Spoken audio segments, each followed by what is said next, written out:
social media emandinoswera ndichiona kuti nyaya dziri kufamba sei. There's a video which is trending on social media platforms, especially ku WhatsApp kwanditi nekuti ndoko amunoita zvinhu zvenyu makawanda. Ku Facebook kunonetsa, Facebook zvimwe zvacho haitenderi, nepano pa YouTube neku Instagram zvimwe zvacho zvorambidzwa seizvozvo. So listen, muzukuru wangu, if are new to this channel, I kindly ask you to subscribe, turn on your notification bell so that whenever we upload a video, you will be notified.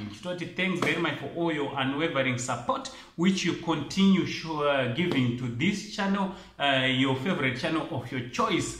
Ndichitoti maswera sei kwese kwamuri vazukuru vasekuru sei ndi so vazukuru pane nyaya yakaitika ku South Africa. It happened kuti there's a couple vakasangana, umwe ari kubasa, umwe ari tori kumusungwa kujera handiti.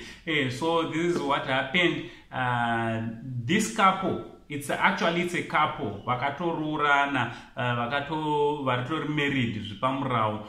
Zvakaitika ndezvoti unfortunately the husband he is serving his jail term at the same prison where the wife works as a prison officer handiti.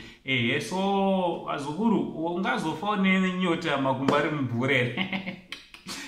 Mudzimai akabva angoshandisawo masimba ake kuti murume wangu ngaabuditsi waende kuseruka, achingoenda kusorobha wasangana, and then they started having zvinoitwa nababa namai handiti zvinyadza.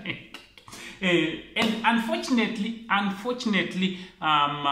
there was a camera exact where they were doing these things, and so every action was caught on camera. That's why today they are trending on social media platforms. Vazukuru kana ndiwo ungaone nyota makumbo ari mubhurere zvinonetsa. Amene munozvionawo sei vazukuru.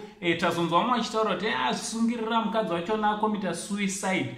Aiwa, kuna zvakadaro vangobatwa chete neruoko remurau handiti. The arm of the law ndo rangovabata chete, vakutokaura havo nekufesa inonzi disciplinary yavo, disciplinary action, disciplinary action.